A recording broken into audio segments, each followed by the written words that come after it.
Hey guys, thank you so much for coming back. If you're new here, my name is Gifty and you're welcome to my channel. So guys, I don't know how this video is going to be. I don't know, but I just want to, this video is going to be a story time of how I left Ukraine to Ghana. Yeah, my journey from Lviv to Ghana. I'm going to tell you about how my friends and I left Lviv to Ghana.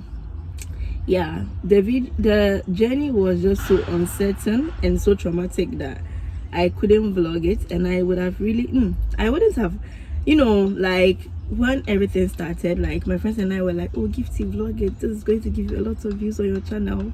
Yeah, and I attempted to vlog, but like the reality of the situation around us just didn't make me continue the vlog, because everything was just so uncertain. I was just so scared, so I couldn't maintain that vlog, or I couldn't finish that vlog.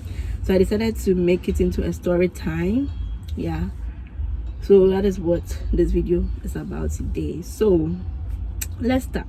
We all know that for a while now, like, there was a lot of war threats from Russia to Ukraine. Like, Russia was threatening Ukraine, like the threats was just all around, But then for those of us in Ukraine, we're living normally, we're living a normal life, like everything was going on normally. There was nothing different.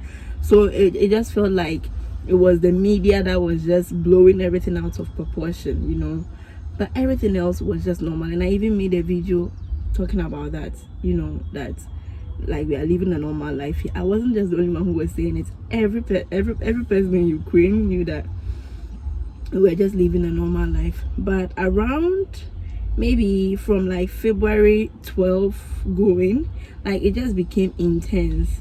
But then if you are someone who doesn't really follow the news, you would have still been living your normal life, because like it was just on the news that you could see such things, So yeah, that's how it all started. Those who were really following the news were panicking, but those of us who were not following the news were just living normally, going about our daily lives in Ukraine like nothing else was going on. Some people were pressuring the school to tell us something, because at that time we were having school online, so people wanted to know if school was still going to continue online so that they could go home, or if school was going to come back offline. Kept asking, the school wasn't giving any vivid answer. Like, they will tell you that they don't know, they'll tell you that they don't know, but deep down in our hearts, I knew school was going to finish online, because that's the same thing they did last year. That the year that I was in 5th year, they kept saying, oh, we are going to go online, we'll stay online for this period, and after this period we'll go offline. But when the time comes, they will give us another 2 weeks of online studies. That's how they did it till the semester finally finished. So yeah, so people were pressuring them to give us an answer. Is school going to finish online? Can they go to their countries and all that? But they were not saying anything. They just kept saying that if you go home, it will be on your own account. Like, it will be your own problem, because everything is under control. They know there are war threats around, but the government has assured them that everything is under control. So the Indians in my hostel, they started evacuating them. Their embassy started evacuating them, because even officials from UK and US in Kyiv were being evacuated, so it's kind of brought about this fear or this uncertainty of what is actually going to happen. But people like me were just saying that, oh, nothing is going to happen, and also, like, I couldn't even think about leaving. I wasn't even thinking about leaving, because like I was just going to finish in June. So I was like, if I leave now, I'll have to come back and all. So since nothing has happened, let's just stay. Let's just see what's going to come out of the situation and all that. But the first years and the second years in my hostel, the Indian first year, second years in my hostel, they told me that their government was going to evacuate them. Yeah. So they had even brought out dates for them. Some were leaving around February 16th, some were leaving around 24th, 22nd and all that. Yeah, so that's how the situation was. So finally, Monday, I've forgotten the date, I'm going to put the date here. That was the week that everything happened. That Monday, I remember I was on my way to work. I was in a bus going, and then they sent a message to my group from my dean that they have finally decided that we'll finish the semester online. So first year to fifth year students can go home and then come back on 1st September. It was the beginning of the new academic year normally starts from 1st September. So that's what they said. And they said for final years you can go home, but then when you go home, just know that you have to be back by April 15th, because like we were going to write croc around, I think, May 26th. We're going to write croc on May 26th or May 25th. So they told us to come by April 15th so that we will start preparing. Like they'll be giving us like pre-crocs and all those things. So if you go home, you have to be back by then. So when they said that, oh, actually when she said that, right, the message the woman put she said June, croc was going to be in June. So that meant that our exam had been moved back. So when I saw the message, everything was like it was just, I was just like, oh my god, like what is happening, you know? And finally they said she corrected her mistake that it's going to be in May. And then like, yeah, but still around that time I was still like, how can I go home and then come back? Like, just go home, you know. Ticket is not cheap, you guys. Like, we know that ticket is not cheap. Normally when I'm going home, when I want to go home, I buy my tickets for example, if I'm going home in summer, by December I'll buy it like around December, because you know that like it will be cheaper around that time. So to just decide and buy tickets around that time, it was just weird. Like it was just not an option. I was not even thinking about it. I was not thinking about going home at all. So it's like all of a sudden the situation became real, and I just kept asking my friends and my group mate that, are you going home? Who is going home? Like I just kept asking that question. And you know, all of us, we all didn't want to think about it. We all didn't want the situation to come to that. So we're saying that, oh no, we feel like everything is going to be fine. We feel like everything is going to be fine. Blah blah blah blah blah. Yeah. And I remember even when I went to work that day, one of my workmates was like, oh, how are you? And I was like, oh, I'm not fine, I just got this new. And I was like, what do you think about the situation? Is it going to get better? What do you think? And she was like, oh, she feels like nothing is going to happen, it's just a threat. It's just a threat, everything is just going on normally. So she feels it's just a threat. But then one time while I was leading the lesson, after the lesson, one of my male students was like, oh, Gifty, so what do you think about what is going on right now? That was like maybe a week before or 2 weeks before. And I was like, oh yeah, it's a bad situation, we are all praying and hoping that it will get better. Then I was like, what do you think? Then he was like, oh, he's so scared that the situation is going to escalate and he will have to go and fight in the war. He really doesn't want to go and fight in the war, but if the situation escalates, he would have to move from Lviv to go and fight, to go and help the soldiers, because he's around that age that he has to, you know, be in the army. So yeah, Tuesday normal day, Wednesday normal day. Wednesday, what happened on Wednesday? No, like Tuesday and Wednesday were normal. Like we were just still living normally, but we were still discussing. Some of my year mates were pushing for our school to make us write the croc early, or to graduate the final year, so that we can just go and not come back, so that we can get our documents and everything and then just go to our countries. People were pushing and all that, but as usual they were not minding us. And then also we were not coming to a concrete agreement, because like some people were pushing for us to write the exam early, and some people were also saying that, oh, they are not going to mind us, so there's no worth trying and all that, you know. So I remember Thursday we went to sleep, yeah, you know, and it just kept becoming real. the fact that it was possible that a war was going to happen just started becoming so real. So I remember that Wednesday we went to sleep, and I woke up like around 5 a.m. I was just panicking, and then I forced myself to go back to sleep, and I woke up again around 7 a.m. When I woke up, the first call I received was from a friend of mine. He's in Kharkov. Then when I picked up the call, it was like, Gifty, now what to say? almost started bombio. I was like, no, you are lying. No, I don't believe you. But that my friend, right? Like, he likes making jokes. Like, he likes talking about unreal situations and all that. So I was like, no, you are lying. I don't believe this. Nothing has happened. And he was like, Gift, I think it's because you just woke up. It's all over the news. And I was like, what? Like, I just started panicking. Like, panicking. I was just panicking. It hasn't reached Lviv up till now that I'm speaking, but there was a lot of chaos. Like, I didn't go out that day because I was just paralyzed with fear. I was just lying on my bed, panicking and all that.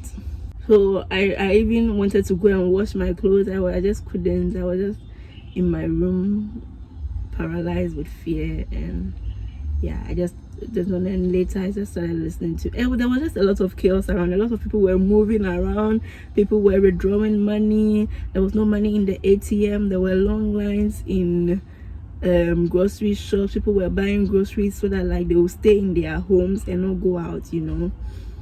Yeah, because like when it started, they were just bombing military bases. So we know that like they will not bomb like where people are living. So people were shopping for food. My roommates and I were like, should we go and buy food? Like, we don't know.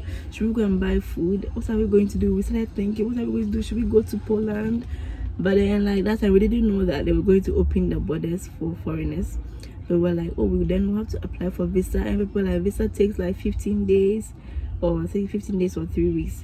What should we do? We're just discussing what to do. Yeah, my male friends from then they advised that people in apartments should just come to their friends in the hostel so that all students will be at one place, you know. So my friends came from their apartment to our room, and yeah, we're all panicking together. Like that day, it was just like there was just a lot of chaos. People who wanted to withdraw money were not getting money from the ATMs. There were long lines in the shops. Me, I was just in my room all throughout. I was just inside my room. I didn't go anywhere. Then I just played some gospel music to calm myself down. Family and friends were calling. Like, some people texted me that I was just so surprised. I was like, oh wow, you care about me, you remember me and all that. Like, the love was just, it was real. Like, so I really appreciate everyone who checked up on me during that time. Yeah, like somebody sent me a message like, oh hello Gifty, I know it's been a while and we've not been talking, but I just saw this on the news and I want to check in if you are okay, blah blah blah blah blah, you know. It was just so nice to know that people cared and then people were praying for you and all that. So yeah, that was Thursday when everything started. So my friends and I started discussing, should we go to Poland? And then we heard that, oh, they've opened the Poland borders for foreigners, so anybody can actually pass through to Poland. Yeah, so but then we were not sure of how the situation was going to be like, and my friends were saying let's go to Poland, and I was like, hey, we don't know because we cannot just get up and say we are going to Poland. We don't know what is going to happen on the way. We don't know if there's chaos around. You know, when you're watching all these movies, when something like this happens, people just go crazy and people become so violent. So we didn't know we didn't know if it was safe to even travel. So that Thursday, like I think around 5 o'clock, we got a message from one of my group mates. And two of my group mates, they are actually a couple. Know me from Lviv, then you know them, yeah. So they sent a message to our group that, oh, they've left to Poland. Like, they took a bus, they've gone to join a bus that is going to Poland, so they are going to Poland. Then we told them that, oh, they should update us if anything happens. Like, if they are allowed to pass through, they should let us know. So my friends and I also started arranging for a taxi that will take us to Poland. And can you imagine, around that time, like, transportation became so expensive. Like, a distance that you could pay like 50 grivens to go, they were now asking you to pay 200 grivens, 150 grivens and all that. So my friend, we had a taxi driver who used to take us to one of our far classes. So one of my friends texted him that, oh, we want a taxi to go to Poland, and the man was like, if you want him to take us to the border, it's going to be 5,000 grivens for, I think, how many people? I think around that time we were 12 or 13 people. So if we want that, it's going to be 5,000. But if we want him to be with us through it all and pass through the border with us, then it's going to be $1,000. $1,000 for 12 or 30 people, $1,000 to just move from Lviv to Poland. That's something that is not a flight, so it's not a flight ticket, but he said $1,000. Then we were so desperate, we were like, okay, we're still thinking about, we're trying to decide between that. So yeah, so we were like, okay, we'll get back to him in the morning. So I remember that that Thursday night to Friday morning, I didn't sleep. I just couldn't sleep. I was so scared. Like, I was so scared. I was just scared. I just kept sleeping and waking, sleeping and waking, sleeping and waking. I was trying to listen to music, gospel music. I was trying to pray. I remember someone told me to encourage myself and pray with Psalm 91, you know. Someone told me to do that, but I was just so scared. I couldn't do that. I was just listening to Oceans. And then there was this 2-hour playlist, repeated Oceans, that was on YouTube. I was playing that, and while I was playing that, I slept. But then immediately the song finished playing, I woke up from my sleep, and I couldn't sleep. I was just there.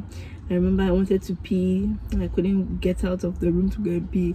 The washroom is right outside my door, outside our room door, but I was just so scared. I couldn't go. And then we had been told to put off our lights, so all the lights in the hostels were off.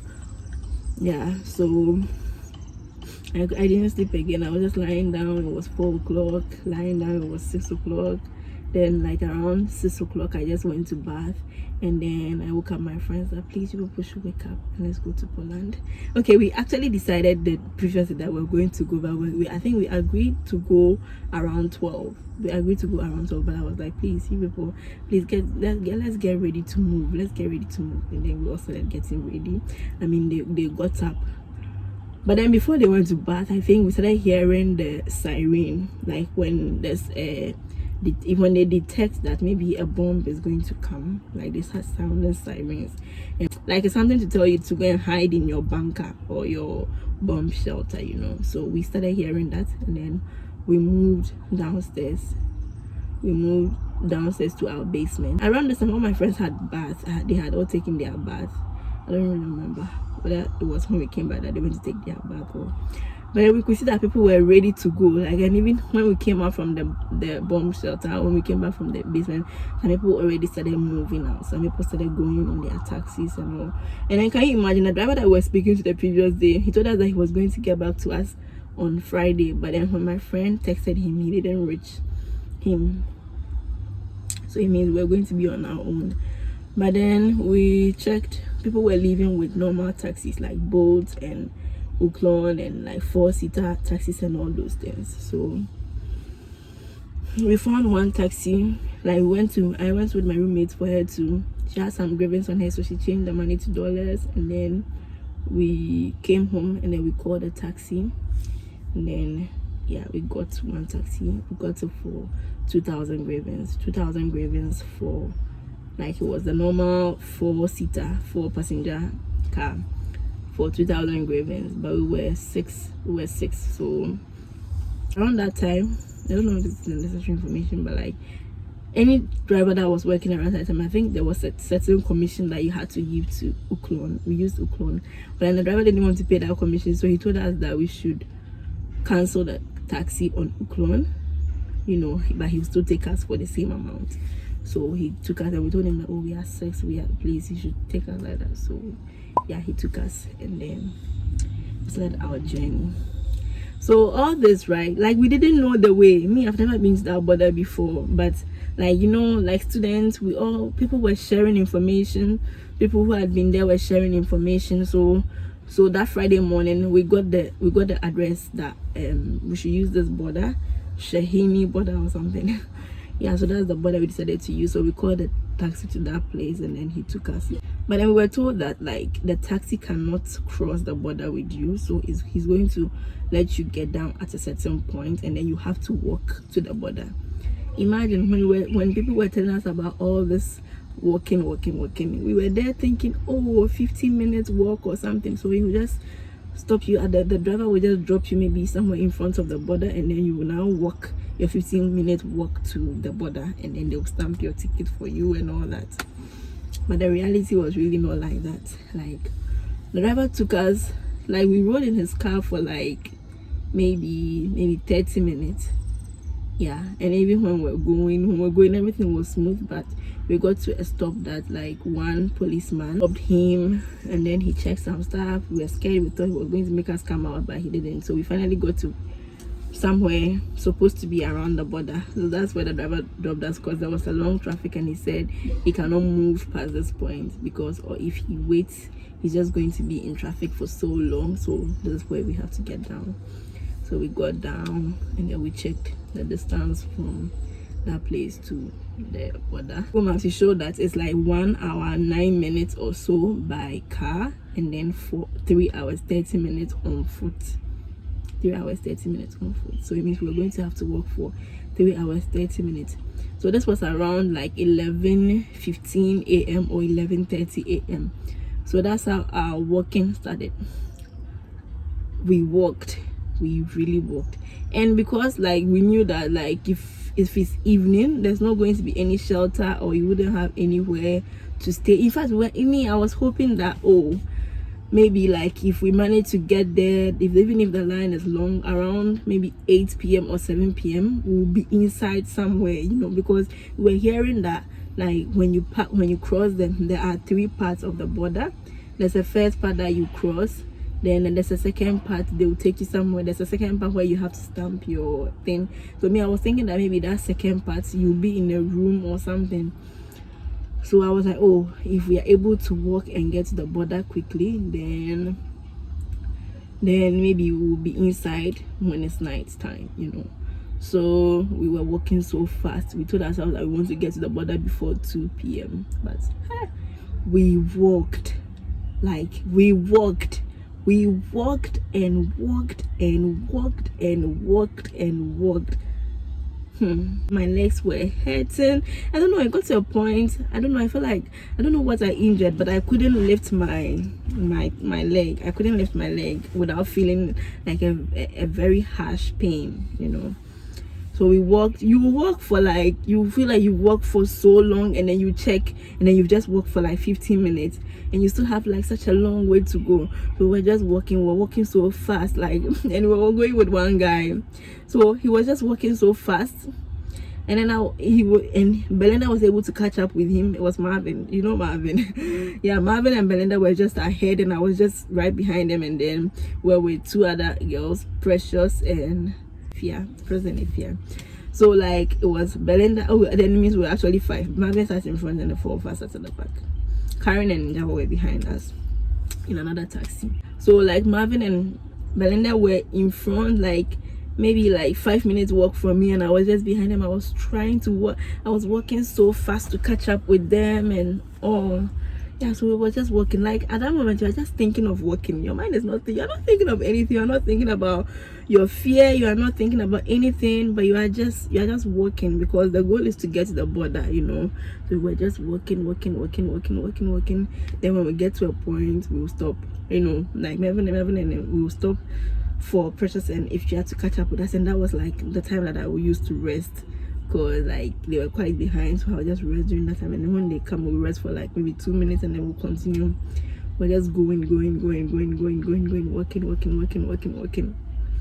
And then when we're going, we didn't even get proper snacks, so along the way there was some shops there that we got some snacks from. And also when we got to, like, we walked to like a certain village, so when we got there, and the funny thing is that while we were walking towards the border, some people were also coming back. So I was like, hey, what is actually going on? Are we supposed to get back? Are they going to allow us to go through? While you are going, your prayer is that, God, please let them let me through when I get to this border. Let them let me through. And then my friends who had left the day before, they were like, they started closing some borders to foreigners. That there are some borders that they are saying that they will not allow foreigners to pass through anymore. So so we're just praying that so we wanted to get there so early, so that they will not say that we will not let foreigners pass through by the time we get there. And then we passed through some village, and there were some Ukrainians who had made some tea. The weather was cold. They had made some tea, and then they were sharing to people who were passing by. They were sharing it to everyone. So we went to take some, and I remember I held that cup for like 5 minutes before drinking it, because I was like, God, what if they send them to poison us? So I will not get to the border. Should I drink this? Should I not drink it? So I held it for so long for it to even get cold before I finally drank it. Then I remember when we were going, there was like a track that he had written Belarusian or Belarus on it, and I was like, oh God, are we heading to Belarus or something? Are we around Belarus? I don't know, because we know that Belarus is with Russia and what is going on. So I was like, God, are we safe? Are we safe for that? But we're just going. And then there was a part that I was just praying in tongues. I was just praying in tongues because I was just afraid. I was just panicking so much. So I just decided to comfort myself by praying in tongues. And I was just praying that God will give me strength to walk. God will give me strength to walk. God should help us. God should help us. It was so real. Like, it was just so real. It was really real. So we walked. We got to a point we wanted to pee. We had to pee somewhere. We had to look for somewhere around the street to pee and all that. Yeah, and then we finally got to the border. So we got to the border around like 5:30, 5:20 something, you know, like after thinking that we're going to try and get there like before 2. We finally got there around 5:30 and we're so tired. Our legs were hurting and all that. So before we got to the border, like, we were told that, like, there was after our last rest stop, that part when we're trying to move, they told us that people were using this as an opportunity to get money from foreigners. So they were like, because you are a foreigner, you cannot move from this point. You cannot move on foot, so you have to join this taxi for this taxi to take you to the border. So they told us to enter the taxi. We asked where they didn't want to go, but they made it seem like, oh, if you don't join this, then when you get to the border, they will not allow you to cross. So we joined, and it was like 150 grievance to join that taxi, to join that bus. It was a bus, and there were not seats with it, so we had to stand. And then the man took us in the taxi for like some 5 minutes or 8 minutes, and he dropped us that this is where you have to alight. He can't go anymore, and there was a long traffic. So when we got there, we realized that some people were entering some buses. Like, there was a bus that it was so full, but some people were forcing themselves to enter, and there was a long line and all that. We just don't know. You don't understand what is going on. And some ladies were crying. Like, it was just a lot of emotional thing going on around that time. Yeah, so we're still moving, we're still working hard, and we're told that, like, when you finally get to the border, the first part of the border, there's a long line, one for Ukrainians and then one for foreigners. So when we got to the border, we're trying to find that line for the foreigners, and we're told that the foreigners line actually takes long to move, but then the Ukrainian line goes fast. So the line was so long, like, it was really long. So we went to find another line for foreigners, but I think there was no line, so we decided to form a line for the foreigners. And then while we're forming the line, the policemen just came, and then they were trying to push us away from forming the line. And I remember that moment, I felt I lost where my friends were. Like, I didn't see around that moment, like, we were all scattered and I wasn't seeing anyone around me. Come and see the fear that gripped me. Like, I was so afraid. I felt like, oh my god, I'm lost, oh my god. And then I started calling my roommates, where are you? Then I found her and I went to stand by them. So they told us that we come from another line, we all have to be in one line. So we now had to go and we now had to walk back and join the line. But while we were walking back, we didn't walk back. There was a car that was dividing the line. So when the car was moving, we found a way to enter the line through that part. So we cut the line somewhere around the middle, and then we joined the line. Yeah, so the line was moving, like, the line was like, the way the line, it was moving so slow, like slower than a tortoise. Like, the line was decided to move, you would just move your leg, you would just move like some 5 footsteps. Yeah, that was how the line was moving. It was moving so slow, like moving so slow. 5 to 6 to 7 to 8. The line was moving slowly. And then while we were waiting, like, we were waiting there with some Ukrainians, yeah. But then while we were waiting, some people would come in a bus, and then those people would just pass through easily. And you couldn't really see what is going on in front. You know my height. For me, I couldn't really see what was going on in front. But yeah, like, a bus will come, and then all the people in the bus will just cross so easily. A bus will come, and all the people in the bus will cross so easily. Yeah, while we were still in the line, waiting in the cold, waiting with some Ukrainians. Yeah, people moving around, like people moving in front of you, telling you that they are going this place, like all those things. Yeah, so our line, the line didn't move, and I think around maybe 9 p.m. or something, I think they stopped allowing people to come through. So it means we had to wait till the next day for them to, oh my god, it means we had to wait till the next day for the line to move again. So I don't even know if the line was moving, but like, yeah, I don't know if they worked throughout the night or if they stopped working. But then I remember, like, it got to a point, there was a signboard, like when a little after we passed that signboard, the line stopped moving, and we stood at one place, I think, throughout the night, like with very little movement. So I don't know if it was people who were moving from the line or if they were allowing people through the border. I really don't know. So we stood in the cold. We stood in the cold the whole night. The whole night, people carrying children, they were all standing in the cold with us. Babies in trolleys and all that, they were all standing in the line with us. It's a point when, like, mothers carrying younger children come, they will let us give them a way for them to pass.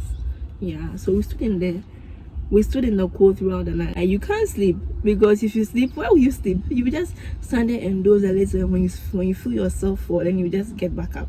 You stand there, doze a little, you feel yourself falling, and then you feel yourself when you get back up. And I remember I wanted to pee so badly, like I wanted to pee. I couldn't hold it, but I had to hold it, because like, where am I going to pee? There was no place to pee. And then, like, if you want to pee around, everybody is there, everybody will see you. So I just had to hold it, and I held that pee from around 11 a.m. at 11 p.m. on Friday till like Saturday around 8 p.m. that I was able to pee.